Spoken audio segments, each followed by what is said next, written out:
My elder brother died trying to save Blake. I'm the only one who has seen the face of the murderer. 10 years later. On the day I made an agreement with Blake to get a divorce, I saw the murderer on TV again.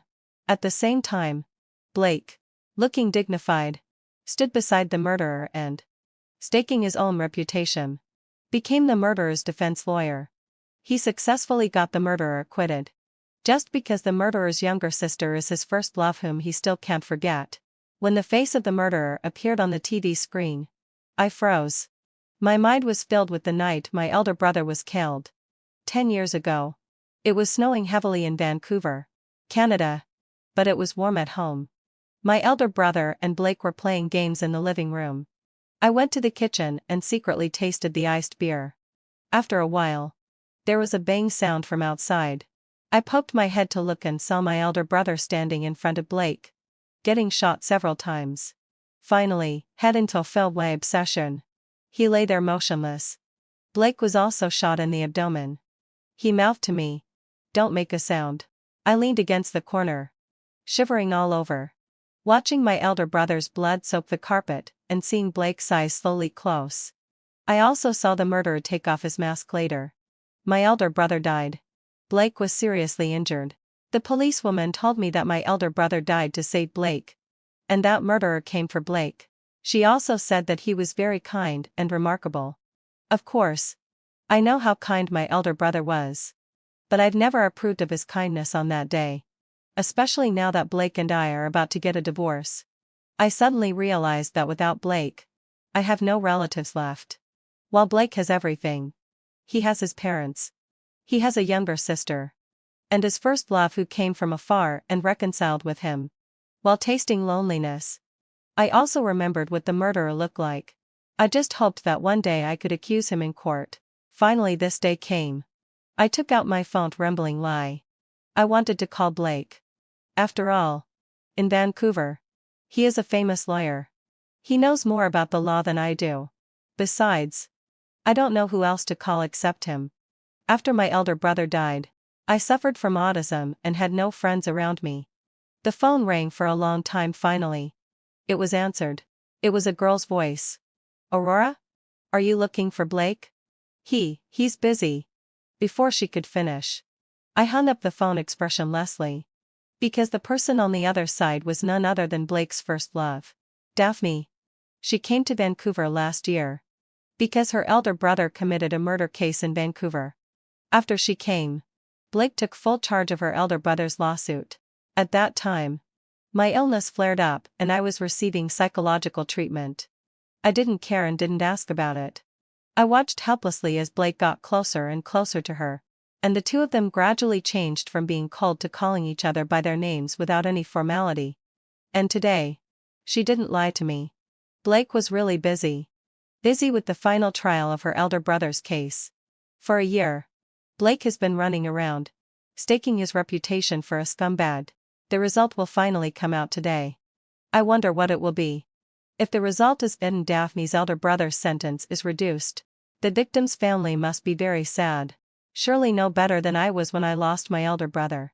When Blake sees the victim's family, will he think of me? Probably not. He's almost forgotten my elder brother. Last month, on the anniversary of my elder brother's death, he didn't show up. He was busy looking for evidence to exonerate the criminal with his first love. Busy whitewash up a criminal. In the evening, he finally remembered and called me. "Aurora. I'm sorry. I'm a bit busy." My emotions were not very stable at that time. Thinking of what he had done these days, I still couldn't swallow my anger. If someone had tried to exonerate the murderer in the year my elder brother died, I would definitely have fought him. Blake, I thought you would put yourself in my shoes. At least for my sake. Put yourself in my shoes just once. Or at this moment, when I'm on the verge of an emotional breakdown, comfort me. Just like before. When we first met. His father came to my house to fix the light tube. He followed his father as an assistant. I had a quarrel with my elder brother and was so angry that I cried. I walked up to him and asked if he could help beat up my elder brother. And I would give him £20 afterwards. He looked at my angry expression and smiled. Then he took out a piece of candy. "Little sister. Your elder brother doesn't want you to stay up late for your own good. Don't be unhappy. Have something sweet? I wasn't a little girl anymore at that time. At the age of 17. No one had ever coaxed me with candy anymore. Except Blake. He was really poor at that time. But if possible, I still hope that time could stop there. For after that, Blake didn't comfort me anymore. When he heard my words, he just repeated them. Me too. If someone had defended the murderer in the year your elder brother died, I would also have fought. But Aurora, I'm a lawyer now. And your elder brother was also a lawyer back then. You should understand me. Yeah. I almost forgot. It was my elder brother who introduced the school to him so that he could become a lawyer. Blake lowered his voice, seeming helpless. But more of it was a matter of course. I know you have an opinion about Daphne. She grew up with me. She came all the way here to ask for my help. I will definitely help her. Don't think too much about it. After saying these words, he seemed to have nothing more to say and hung up the phone. I knew that at that time. He was already annoyed by my suspicion. And at that time, I also vaguely knew in my heart that Daphne, who grew up with him, was very special to him. Sure enough, in less than a year, I caught them embracing each other when they reconciled. But years of medication had made me emotionally dull. I didn't make a fuss and proposed a divorce. After a year of entanglement, Blake finally agreed. Now we are going through the divorce procedures.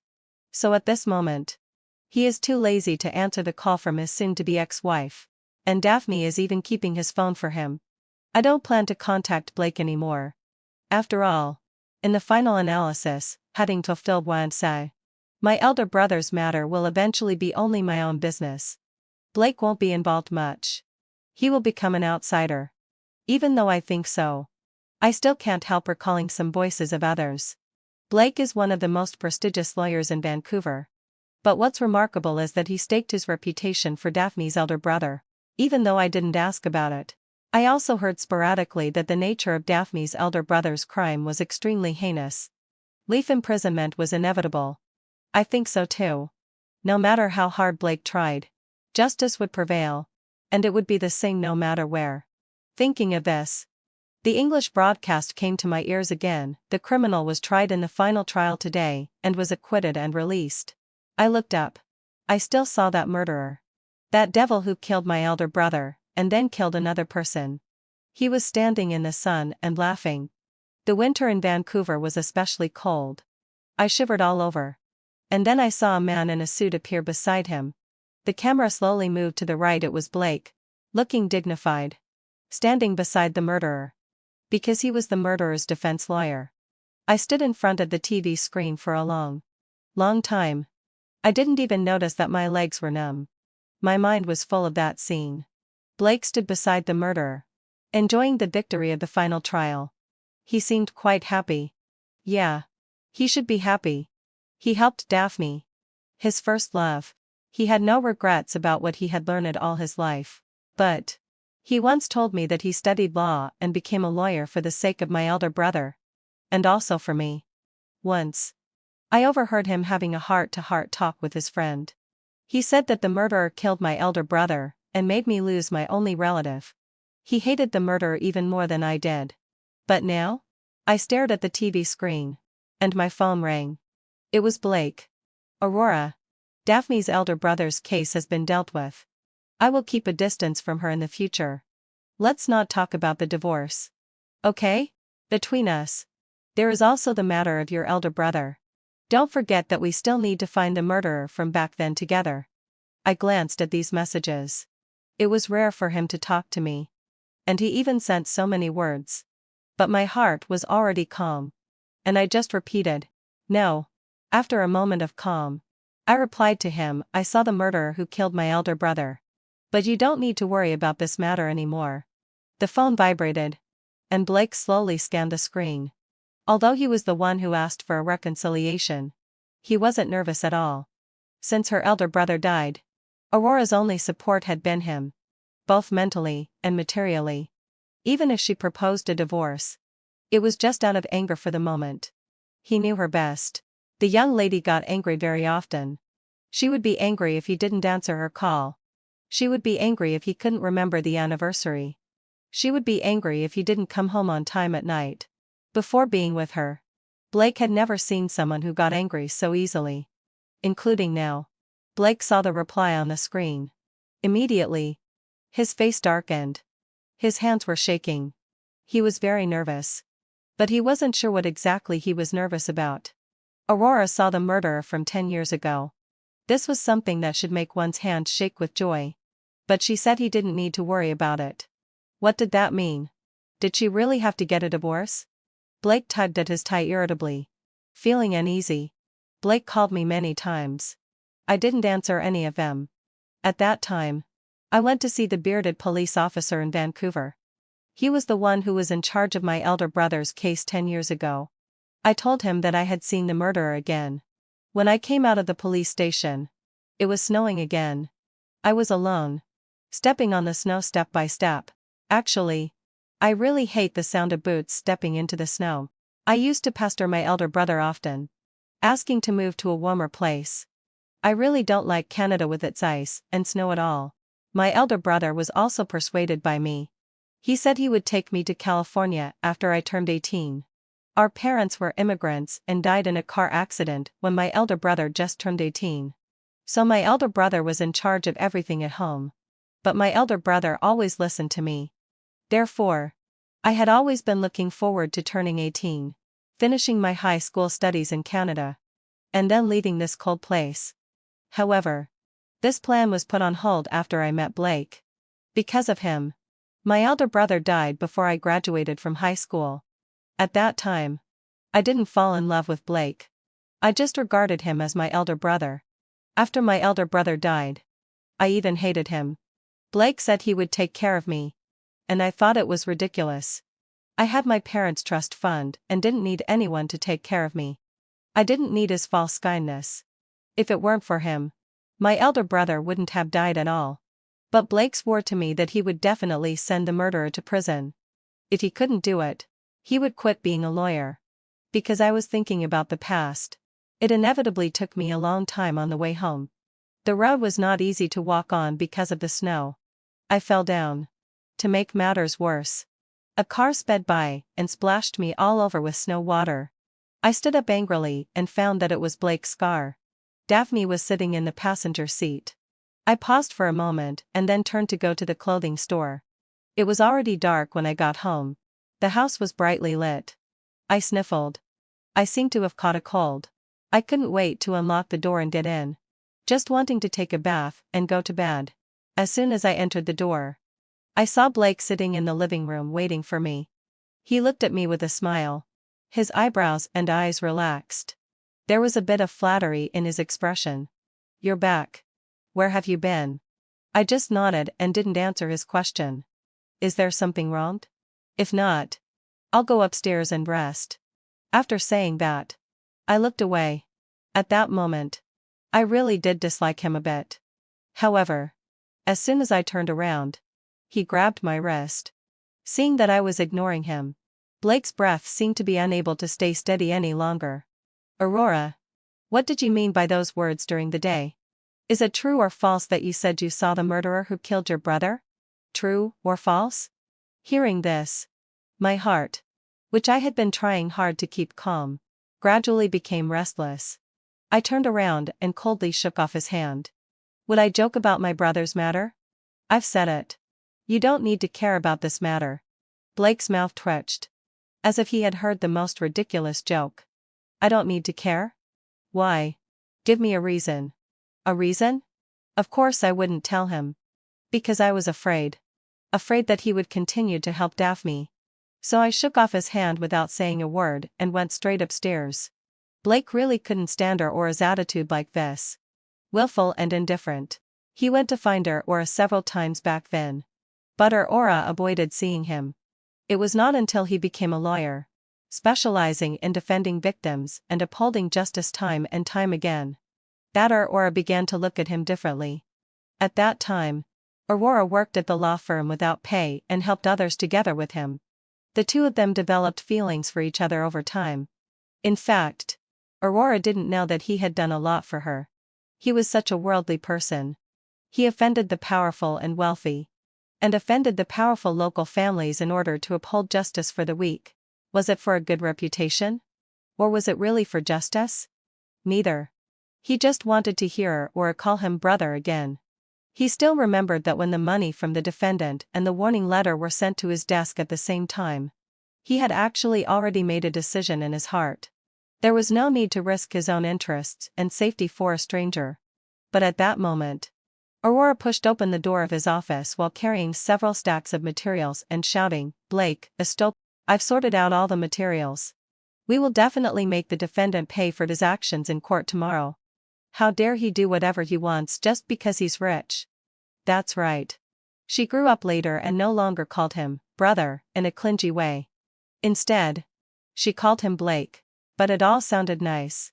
In an instant, without even thinking about whether to change his mind, his hormones made the decision for him.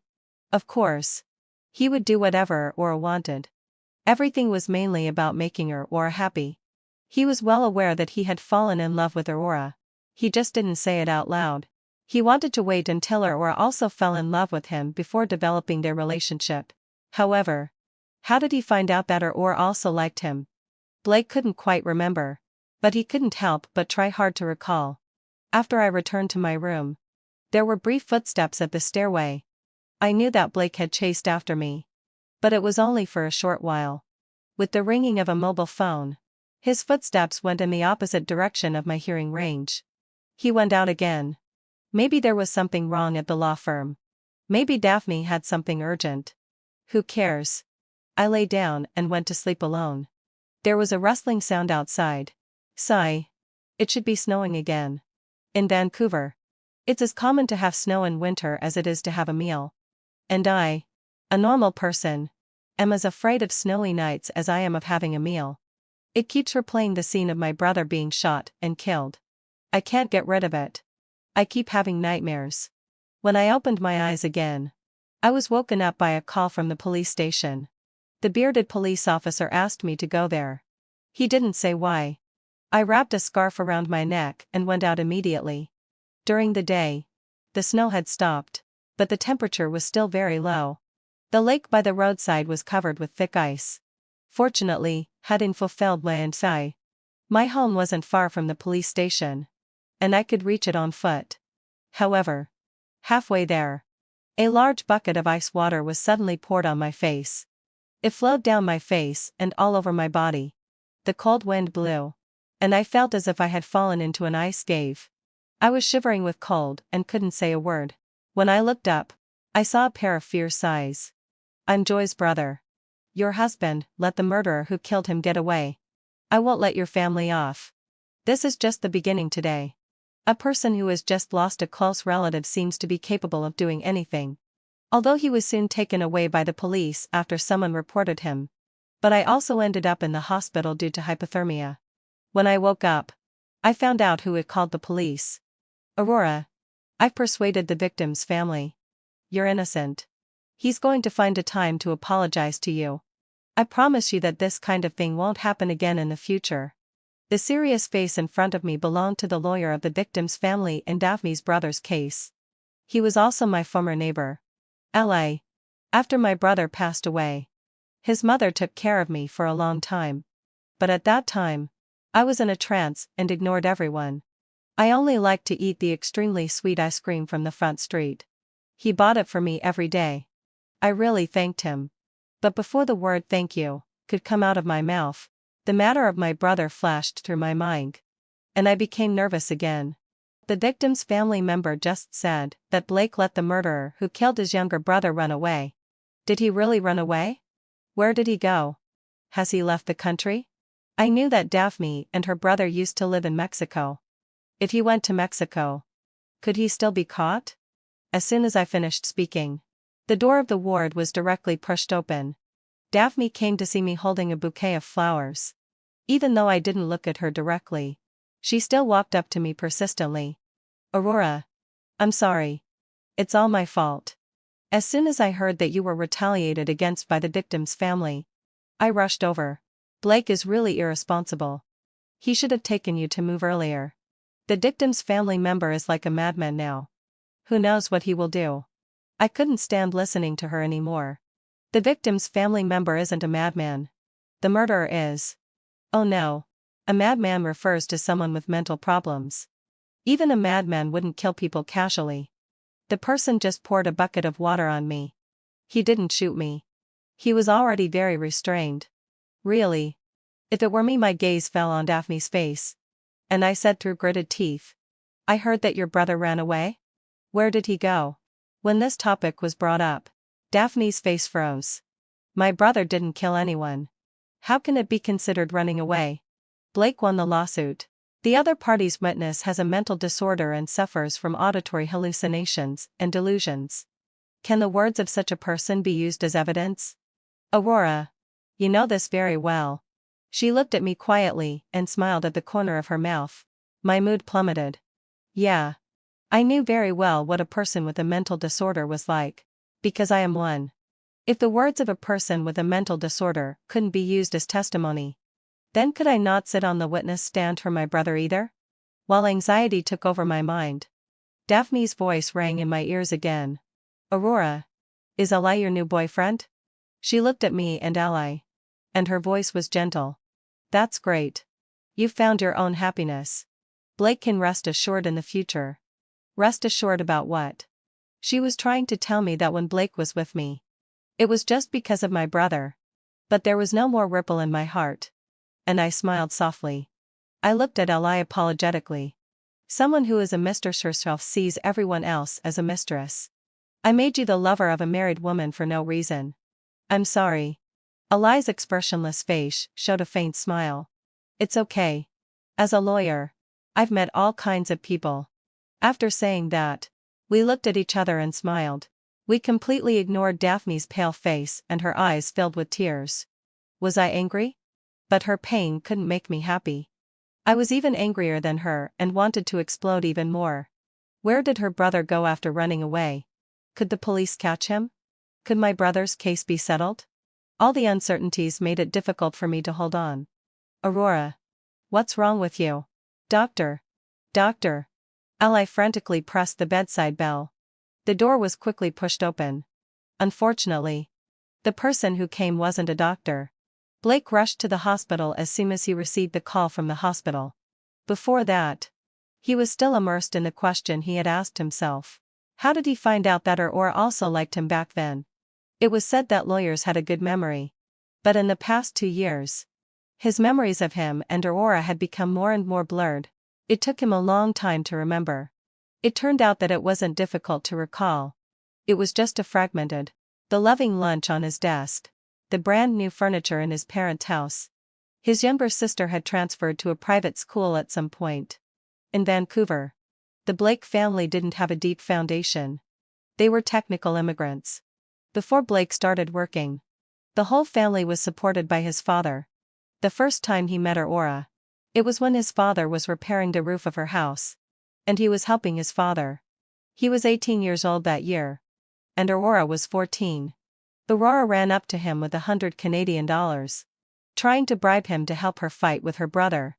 No matter how good the relationship between siblings was, they were just like all the siblings in the world, growing up bickering and playing around. Aurora also cried to him, "Brother, won't you really help me? My brother said that I look like a fat duck walking when I dance ballet. If my parents were still alive, they would definitely teach my brother a lesson for me." That was when he knew that she had lost her parents at a very young age. Although she didn't have to worry about food and clothing, she was still pitiful. He didn't take the little girl's Canadian dollars. But he became the little girl's audience and said to the little duck in front of him, "You dance so well. Just like a fairy." In fact, Aurora was chubby during her adolescence. And when she danced, she really did look like a little duck. But she was also really like a fairy. A carefree and pure-hearted fairy. Later, she grew up and became slimmer, turning into a beautiful woman. When a wealthy and beautiful woman showed frequent kindness to him and his family, it was impossible for Blake not to think more about it. It was even more impossible for him not to be attracted to her. But did Aurora like him? Blake still wasn't sure. 10 years ago, Blake was just a small lawyer. He had no connections. no resources, and no reputation. Because of the gap in social classes, even the slightest improper thought was like a toad wanting to eat a swan. And it wasn't just about social classes. He wasn't noble in terms of his personality either. He became friends with her brother just to expand his network of contacts. For a law student, it was much better to know one more rich person than one more poor person. Blake knew that he seemed warm on the outside but was cold on the inside. And he had a lot of scheming and calculation. However, Aurora is above board. She makes friends without any ulterior motives and has even been constantly giving.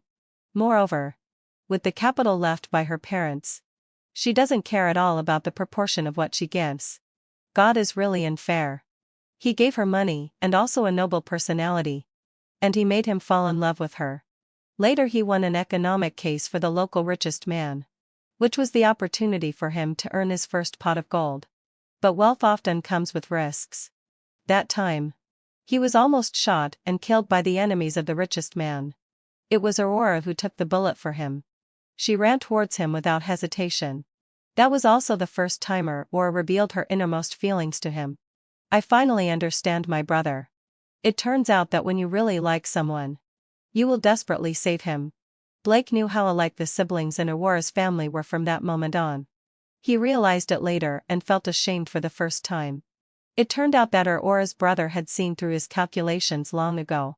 He just didn't say anything. However, he was just a person who had been dead for many years. Blake was too lazy to recall him and didn't have the time to care about it. At that time, he was only busy being afraid. Afraid that Aurora would die. In his whole life, he had never been so scared. He even thought at that time, if Aurora died, would he still want to live? Look. He had loved her so much back then. It can be seen that love is a fierce and terrifying thing that makes people risk their lives. Is that why he backed off later? That's why he wavered between two women, treating people as backup choices instead of the one and only. After all, this was the safest way for himself. However, he still miscalculated. He wasn't happy at all when he was with Daphne. Thinking of this, Blake slowly pulled his thoughts back. He received a call from the hospital. He heard that Aurora had been admitted to the hospital. She was dragged down by him again. On the way to the hospital, Blake's hands kept shaking. Only those with poor psychological qualities would be like this. He had good psychological qualities. When Aurora's brother died, he didn't even shed a tear. He lived like a beast. A cold-blooded animal. But when he saw Aurora crying, he suddenly hated it extremely. His hands were also shaking like now. But his brain was working rapidly. That person. That murderer. Who on earth was he? Why did he want to kill him? If he had really been killed, it would have been over. If he had killed Leo, it would have been over too. But, after he killed Leo, he made the little girl in front of him cry so bitterly. He didn't like the sound of crying. Every time his sister cried, he would hide in the room or the warehouse, feeling annoyed. When Daphne cried before, although he felt uncomfortable psychologically, he endured it. Only when Aurora cried, he didn't find it particularly annoying. At that time, he thought he was just feeling guilty towards her, for making her lose her brother. However, that wasn't right. He had an absolutely rational brain. There was someone else who committed the murder. And he didn't need to feel guilty. Perhaps Aurora was just different. That day, he wiped Aurora's tears with trembling hands. Even though he was rejected, he didn't leave. He stayed by her side, acting like a sinner. It didn't matter if Aurora didn't appreciate it. He wouldn't leave. Because of his favorable impression. Because he had fallen in love with Leo's sister. And now? Why were his hands shaking again? Blake knew in his heart that between Daphne and Aurora, he would always choose Aurora. He was just temporarily lost. This was just a small mistake. And she should be able to forgive him. Aurora loved him deeply. And he was the only one for her. However, when he arrived at the hospital and pushed open the door of the ward, Blake saw Aurora leaning against her lifelong enemy. Blake's face froze like ice. He didn't like Eli. In their careers, they were sworn enemies. When Aurora's brother had just passed away, Aurora regarded him as an enemy. But she could accept the ice cream sent by Ali. Ali was quiet every day. Even when he and Aurora got married, he sent a generous gift. But over all these years, he didn't even have a girlfriend. What was he thinking? As a man, Blake knew better. So when he came in, he gave the order to send the guest away. Thank you for your trouble, Ali. I will take care of my wife myself. By the way, please also convey to your client that this matter will never end like this. Wait for my lawyer's letter. Blake's cold voice fell in the ward. Just then, let out a low sorry. I also woke up. My body was okay. It was just that I didn't eat properly. And fainting due to being stimulated was something that happened often. When I saw Blake, I calmly sat up straight. Opened the small cake brought by Ali. And took a bite. It was very sweet. I felt a little better in my heart. Ali ignored Blake and gently comforted me. The police have gone all out to pursue the suspect. There's no use worrying. I know. I wasn't in a hurry anymore. I had already waited for 10 years. I didn't mind waiting a few more years. What are you talking about? Blake was unhappy about being left out. He took 2 or 3 steps and stood between me and Ali, separating me from other members of the opposite sex like a neurotic husband. He's crazy. I glanced at him. We're worried that the suspect will run away and that the dead Joy has nowhere to seek justice. As for him wanting to stand up for me and sue Joy's brother, there's really no need. I'm the same kind of person as Joy's brother. I also lost my dearest relative and lost my reason. As long as he sincerely apologizes to me, I will pursue it. At the same time, I also hope you can realize that you're not qualified to pursue it on my behalf. The 1-year separation period has expired, and we can get a divorce. I finished speaking quietly. Blake's face gradually darkened. He squatted beside my bed, as if coaxing a child. Aurora, stop making trouble. I won't go to see Daphne in the future. Really? It seemed that he didn't realize that Daphne was right beside him. Nor did he realize that Daphne's eyes turned red in an instant. She opened her mouth, as if she couldn't bear the humiliation, and got up to leave. However, the next second, her phone rang. She looked down at the phone screen, and her face gradually crumpled. Finally, having fulfilled my sigh, she desperately grabbed Blake. My brother was arrested at the airport. Why?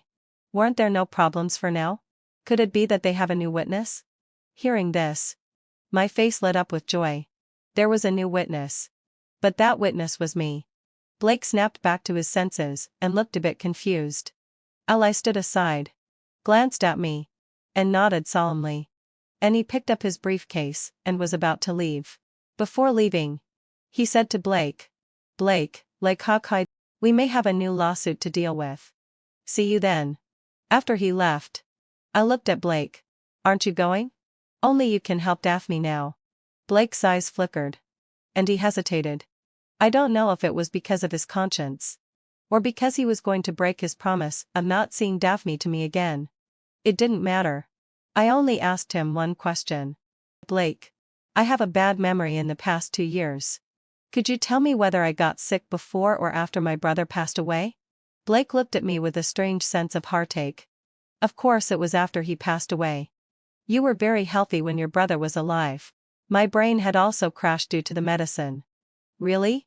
I can't remember clearly. Blake had intervened in my life a long time ago. He was also the one who took care of my illness. My private doctor was his close friend. Of course. Dr. Sam has all your records. Shall I ask him to send them to you? I nodded. Okay. Thank you for your trouble. When Blake heard me say this, his face turned unpleasant again. We're husband and wife. There's no need to be like this. Okay. Sure. At this moment, I was too lazy to refute him. Daphne waited outside the ward for a long time and peeked in several times. Before I showed my displeasure, Blake finally left. That night, I received the medical records sent to me by Dr. Sam. It clearly recorded that after witnessing my brother's death, I couldn't bear the blow and developed psychological problems, which gradually affected my mental state. I let out a sigh of relief. When I appeared as a witness, the case was also made public. When I walked out of the police station, I also saw Blake. There were all kinds of emotions on his face. Shock. And other emotions. I don't know if they can be called regret. Would he regret it? Although he saved the murderer from that year. But he helped Daphne. I remember when Daphne first came to Canada. He went to pick her up in person. He took Daphne to his parents' house for dinner. His sister and parents were all there. But I wasn't. I remember that day.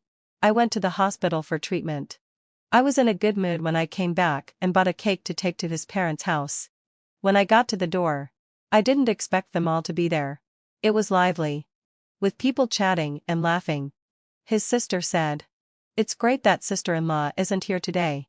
Otherwise, on such a festive day, it would be really annoying to see her gloomy face." And yesterday, Blake came home. It seemed that he couldn't deal with Daphne's brother's matter. So he was in a bad mood and drank some wine. In a slight state of intoxication. He asked me why I was with Ally. I didn't humor him.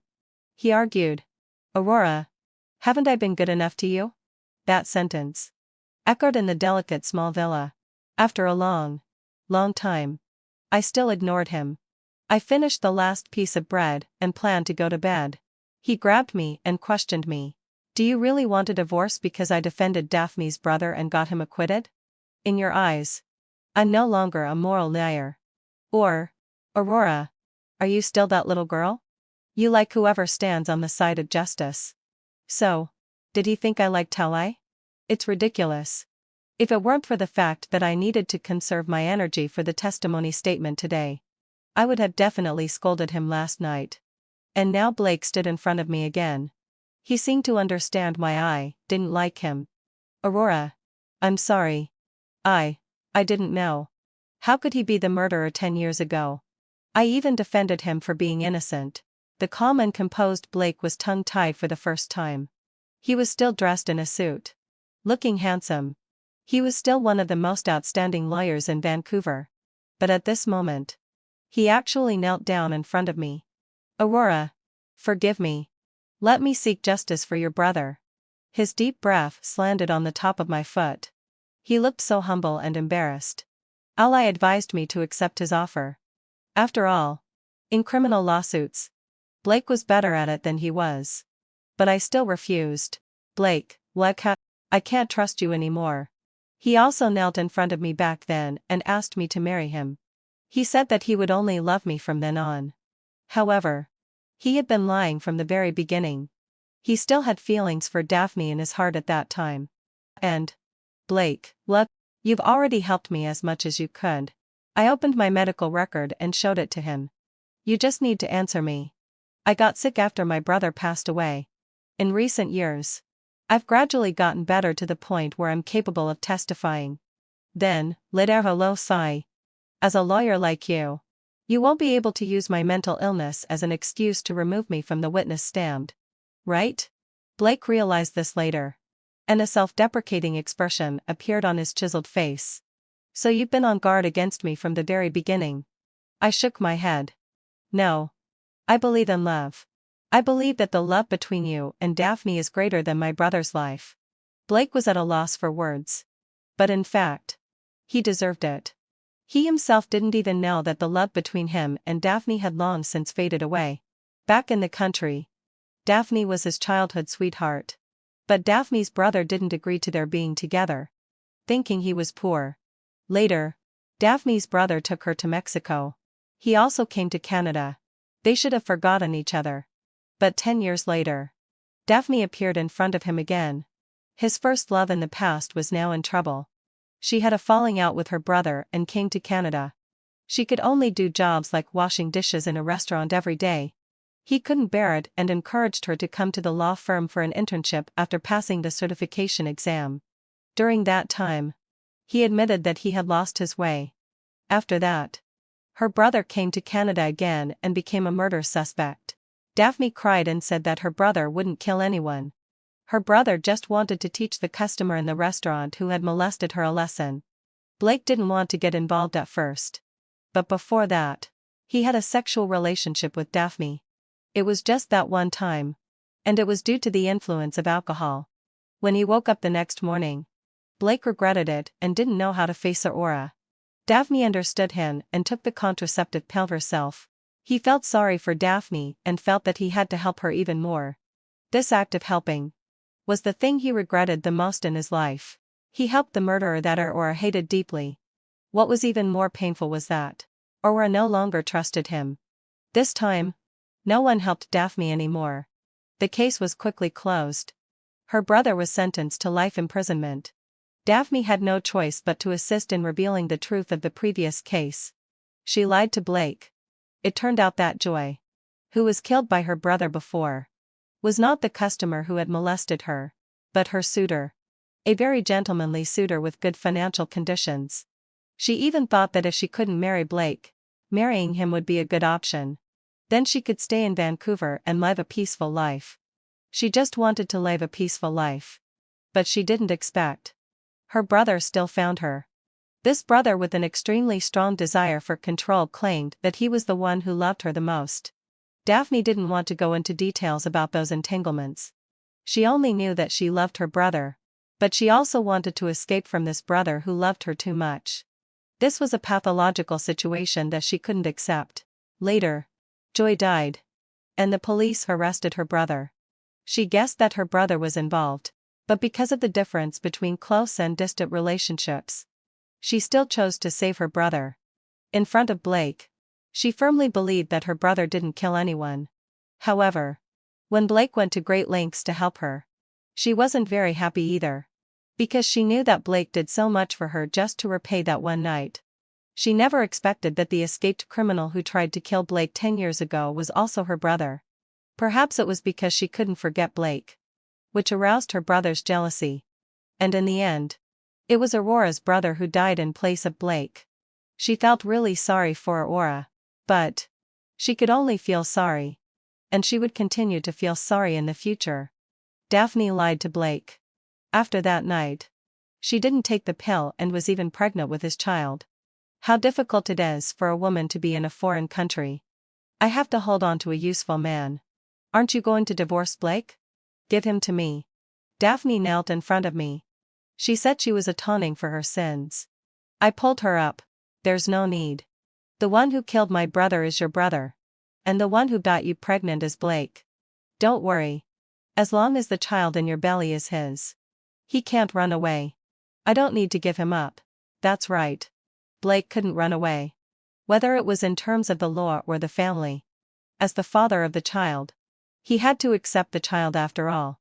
At least, he had to provide the child with money and time. This was also good for me. Blake didn't agree to the divorce at first, and the situation was at a standstill for a while.